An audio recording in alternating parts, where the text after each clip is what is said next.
Hello, तुम थोड़ा मेरी सीट पता लगा दोगे? मुझे नोटिस बोर्ड नहीं दिख रहा। कमर पे हाथ रखे वो लड़की मुझसे ऐसे मुखातिब थी जैसे उसका कोई हक हो मेरे पे, जबकि जान पहचान के नाम पर हम दोनों में बस इतना ही था कि चंदे घंटे पहले दोनों एक ही बस से इस इंजीनियरिंग एंट्रेंस का एग्जाम देने पहुंचे थे। उसकी ऐसी बेतकल्लुफी देख मुझे जोरों की हंसी आई, पर वो बुरा न समझे इसलिए मैंने खुद को एहतियातन सामान्य रखते हुए उसका रोल नंबर पूछा। वो रोल नंबर बताते हुए खुशामद के अंदाज में बोली, प्लीज हेल्प कर दो, मैं यहाँ तुम्हारे सिवा किसी को भी नहीं जानती। मैंने मन ही मन सोचा कि जानती तो वैसे मुझे भी नहीं हो, बस अपना काम निकालना है। उसका रोल नंबर देखने मुझे नोटिस बोर्ड नहीं जाना पड़ा क्योंकि वो मेरे बाद ही था, तो जाहिर है सीट भी मेरे बाद वाली ही थी। एग्जाम से निकलने के बाद 2 घंटे की बातचीत में मुझे पता चला जितनी क्यूट वो दिखती है उससे ज्यादा क्यूट उसकी जनरल नॉलेज है। एग्जाम देके वापस लौटा तो दिलो दिमाग में वही तारी थी। हल्की से मेकअप और कंधे तक बाल वाली वो लड़की हमेशा मेरी आंखों के आगे रहती थी। जिस गाने को सुनता वही गाना उसमें फिट बैठने लगता।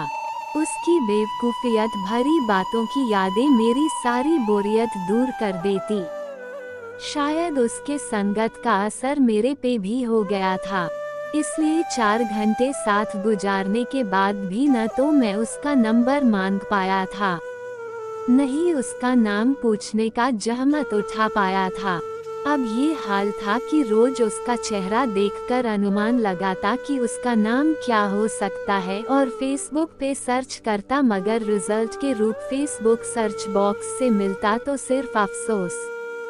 बस एक ही उम्मीद बची थी, मिलने की, जब हम दोनों को एक ही बस से काउंसलिंग के लिए जाना था। एक दिन वो मौका भी आ गया।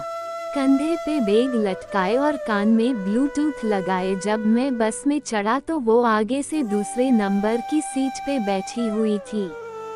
मैंने ठहर के उस पे एक भरपूर निगाह डाली। खुले बालों और नाक में सोने की बाली पहने हुए आज दिल में उतर जाने की हद तक खूबसूरत लग रही थी। उससे नजरें मिली तो मुस्कुरा के मैं पीछे की सीट की तरफ बढ़ने लगा, तभी उसने आवाज दी, अरे तुम्हारे लिए ही ये सीट रखा है, और अपने बगल में खाली पड़े सीट की तरफ इशारा किया। ऐसा लगा कि मैंने आज तक जितने भी पुण्य वाला चेक भगवान के यहाँ डाले थे, सबका सब भगवान जी ने क्लियर कर दिया हो। धर्म की कथाओं में मैंने सुना था कि अगर कोई गलती से भी किसी व्रत को भूखा रह जाए तो उसका फल उसे जरूर मिलता है। पिछला मंगल भूखा ही निकल गया था, शायद उसका फल था ये। मैंने अपने चेहरे पे हल्के से नापसंदगी के भाव लाए और जाके उसके पास बैठ गया ताकि उसे लगे कि मैं उसके पास बैठकर उस पे एहसान करूं। बस जब चलने लगी तो कुछ देर इधर उधर बात करने के बाद उसने अचानक ही पूछ लिया, क्या इतने दिनों से तुम मुझे याद कर रहे थे? चोरी पकड़े जाने से जब मैं गड़बड़ा गया और कुछ उटपटांग बोलता ही कि वो हंसते हुए बोली कि इन दिनों मुझे हिचकियां बेहद रही थी, तो मुझे लगा कि तुम मुझे याद कर रहे होंगे क्योंकि दूसरा तो कोई है नहीं याद करने वाला। मैंने गहरा सांस लिया और बोला कि अच्छा फ्लर्ट कर लेती हो। वो खिलखिलाकर हंसने लगी। बस 8 बजे से चली थी, अभी रात के 12 बजे चुके थे तो सबको भूख भी लगी गई थी, इसलिए ड्राइवर ने किसी लाइन होटल पे गाड़ी रोक दिया। मैं चाहता था कि वो मेरे साथ डिनर करे, पर उसने अपना मजबूरी बताया कि उसकी फ्रेंड भी है, उसके साथ ही खाना है। आधे घंटे बाद जब खाना खाके स्प्राइट का केन पे काउंटर पे बिल जमा कर रहा था तो वो मुझे खाना वाली टेबल पे अपने फ्रेंड के साथ दिख गई। मैंने अपना केन उसके तरफ झुका के पूछा कि वो भी पिएगी।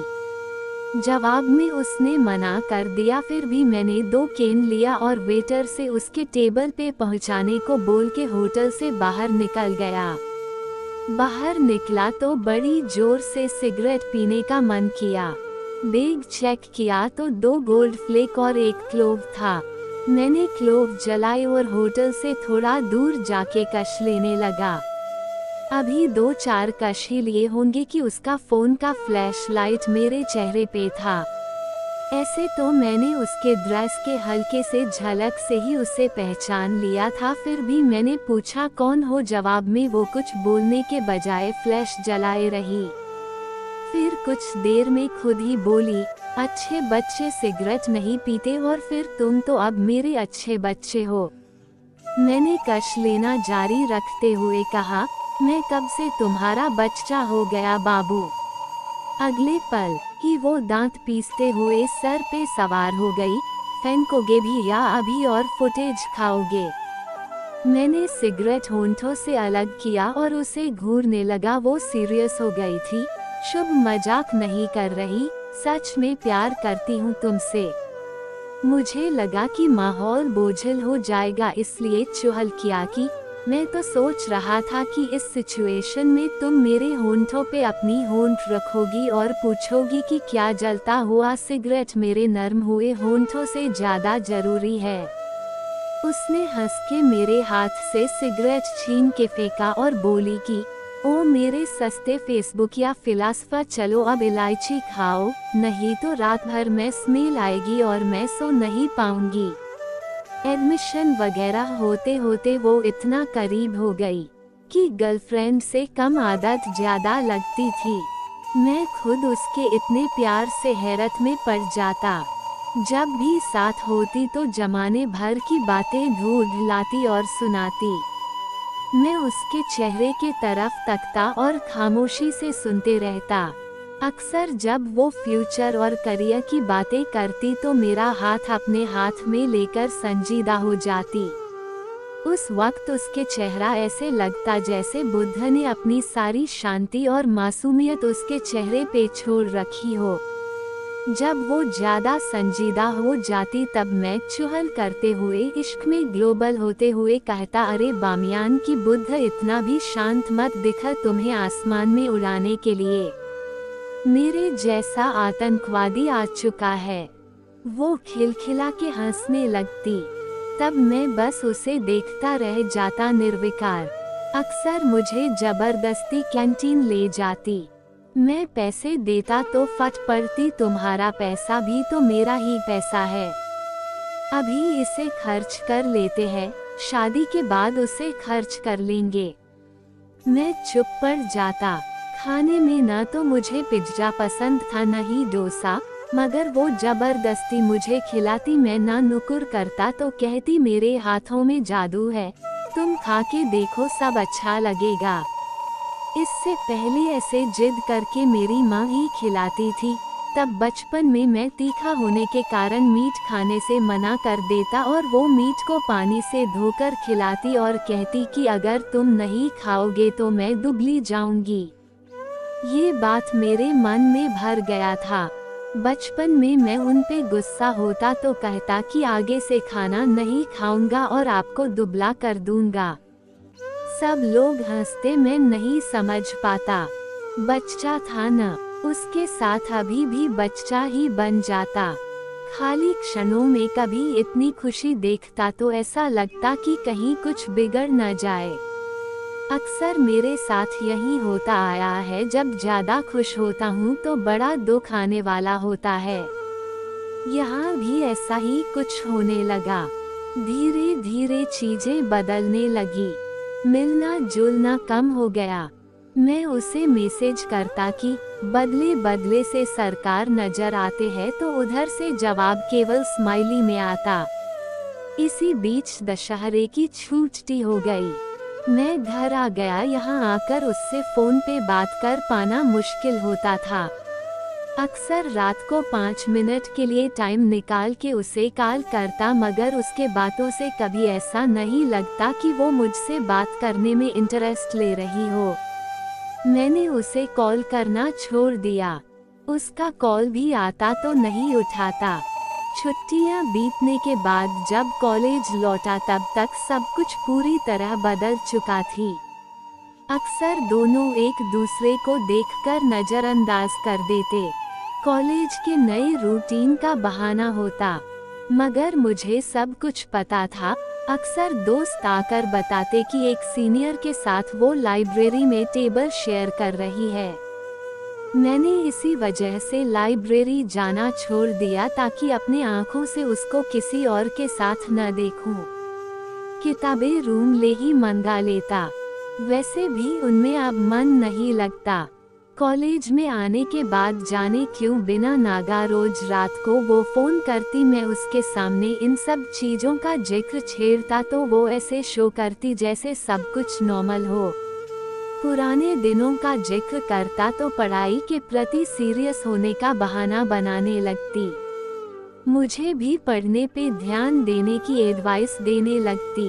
मैं खुद में ही घुटने लगा। तंग आकर मैंने एक दिन उसे कह दिया कि मेरे पास फोन ना करो प्लीज, अब सारे रिश्ते खत्म हो गए हैं। मुझे लगा कि इतना कहने पे भी वो कुछ तो सफाई देगी, मगर वो सफाई देने के बजाय चहकते हुए बोली, शुभ अगर तुम्हें सब कुछ खत्म लगता है तो फिर मैं कौन हूँ तुम्हारी बात काटने वाली, जैसी तुम्हारी मर्जी। बस एक काम कर दो, मेरी फोटोज डिलीट कर दो, मैं तुम्हारी कर दूंगी। मैंने उसके फोटोज डिलीट कर दी और वॉलपेपर पे वापस माँ की तस्वीर लगा दी। मुझे लगा अब यहाँ से खुद को समेट लूंगा, लेकिन अगले दिन फिर से उसका फोन आ गया। मेरे रिसीव करते ही वो चाहक पड़ी, कैसे हो, लाइफ मजे में है या नहीं। मैं चुप्पी साधे हुए था। वो मुझे तरह तरह के सवालों से उकसा रही थी। कोई गर्लफ्रेंड ढूंढी क्या, सिंगल होके कैसे फीलिंग आ रहे हैं, ऐसे सवाल पूछ पूछ के नश्तर की तरह भीतर चुभ रही थी। जिस्म के अंदर ऐसे लग रहा था जैसे कांच की किरचियां बिखरी हुई हो और सीने में चुभ रही हो। मैं चुप पड़ा, बस उसके कॉल सुन रहा था। आंखों से आंसू गिर रहे थे, गला रुंध गया था। फोन कटा तो महीनों बाद फिर से सिगरेट की तलब लगी। हॉस्टल की बाउंड्री तड़प के बाहर जाके गुमटी खुलवाई और 2 डब्बे सिगरेट लाके फूंक डाला। इस बार फेफड़े के साथ साथ रूह भी धुएं से भर जाए ऐसी कोशिश थी। अगले दिन जब दोपहर को नींद खुली तो उठते ही फेसबुक पे स्टेटस सिंगल कर दिए। धीरे धीरे ब्रेकअप की खबरें सबको लग गई। मैं चुप सा हो गया था। कॉलेज से आता और खुद को कमरे में पैक कर लेता था। किसी से काम भर से ज्यादा बातें नहीं करता। व्हाट्सएप फेसबुक अनइंस्टॉल कर दिया। रोज शाम को माँ से बात कर कर के उन्हें फ्यूचर प्लान की बकवास बताता। वो रोज रोज एक ही बात सुन के भी नहीं उबती। उन्हें लगता कि मैं किसी बड़ी गलती कर बैठा हूँ, इसलिए प्रॉब्लम से लड़ने की बात कहती। पापा को फोन करके रोज गुड नाइट बोलने लगा। उन्हें लगता कि मैं किसी पेपर में फेल हो गया हूँ तो ढाके छुपे ढांढस बंधाते कि बेटा कोई परेशानी हो तो मत घबराना, दुख के दिन हंसते खेलते हुए काटने चाहिए। मैं किसी से कुछ नहीं कह पाता। इधर रूममेट अक्सर बताता कि कैसे वो किसी भी सेक्शन में जा रही है तो सब लड़के उसको मेरा नाम लेके ट्रोल करते हैं। जहाँ जाती है सब उसे जोर जोर से मेरा नाम लेकर बुलाते हैं। वो उल्टे पैरों वापस लौट जाती है। मेरे सामने जब कभी ये होता तो मैं लड़कों को मना कर दिया करता। सिगरेट के धुएं में उसे भुलाने की कोशिश करता। धीरे धीरे साल बीता तो सब कुछ नॉर्मल होने लगा। ब्रेकअप का दर्द मिट चला। हालांकि वो कहीं दिख जाती तो मैं नजरें फेर लेता। अपने अच्छे एकेडमिक और बिहेवियर के कारण मैं कॉलेज के डिसिप्लिन कमेटी में रिप्रेजेंटेटिव ऑफ स्टूडेंट्स चुन लिया गया था। एक दिन रात को सिगरेट जला के जैसे ही मैंने बुक खोला कि गार्ड ने आके बताया कि एजेंट है, डीन सर बुला रहे हैं। भागते हुए जब मैं डीन ऑफिस पहुंचा तो देखा कि वो उसी सीनियर लड़के के साथ बाहर खड़ी थी। अंदर पता चला कि वो 3 महीने से प्रेग्नेंट है। आज जब उसने लड़के से किसी बात पे झगड़ा कर लिया तो उसने उसे जोर से मार दिया। वो बेहोश हो गई थी। सर चाहते थे कि दोनों को कॉलेज से निकाल दिया जाए। मेरे से बस वो स्टूडेंट्स के रिएक्शन के बारे में जानना चाहते थे। मैंने पूरे 1 साल बाद उसके तरफ आंख उठा के देखा। आंखों के बगल में काला धब्बा साफ नजर आ रहा था। मेरा कलेजा मुंह को आ गया। कभी यही आंखें थी जो मेरे आंखों से चाहकर भी ओझल नहीं होती थी। मैंने डीन सर को बतलाया कि लड़का तो पहले से आवारा है, कोई कुछ नहीं बोलेगा। लड़की का एबॉर्शन करवा के निकालते हैं। सर मुतमिन नहीं थे। उनका कहना था इसके लाइफ की गारंटी कौन लेगा और पैसे कौन देगा। माँ बाप जानेंगे तो ऐसे ही छोड़ देंगे। मैंने उनसे प्रॉमिस किया कि सर सब कुछ मैं कर लूँगा। वो फिर भी नहीं मान रहे थे। मैं अपने सारे ओरिजिनल डॉक्यूमेंट्स उनके टेबल पे पटक आया कि अगर लड़की के जान को कुछ हुआ तो सारी रेस्पॉन्सिबिलिटी मेरी रहेगी। सर मान गए। रूम आके अपना एटीएम और वैलेट खंगाला तो 2000 रुपये थे। कुछ सूझ नहीं रहा था। माँ ने बर्थडे पे एक गोल्डन रिंग दिया था, उसे गिरवी रख कर कुछ पैसे जुटाए, कुछ दोस्तों से उधार लेके उसका एबॉर्शन करवा के उसके हॉस्टल छोड़ आया। सर से रिक्वेस्ट करके उसके न निकालने का लेटर भी लेके दे दिया। 5-6 दिन की दौड़ धूप के बाद जब बैठा तो उसका व्हाट्सएप मैसेज आया। ओपन किया तो उसने मेरी फेसबुक डीपी के साथ अपनी कोलाज बना के नीचे कैप्शन डाला हुआ था, आई एम सॉरी शुभ, मैं बहक गई थी। तुम्हारा प्यार ज्यादा था, मैं संभाल नहीं पाई। अब तुम्हारी राधा बनके जीवन गुजार लूंगी। थोड़ी देर सोचने के बाद मैंने फक ऑफ बिच लिखा और सेंड कर दिया। मैं खुद को दोबारा इश्क के गलत फहमी में नहीं डाल सकता था।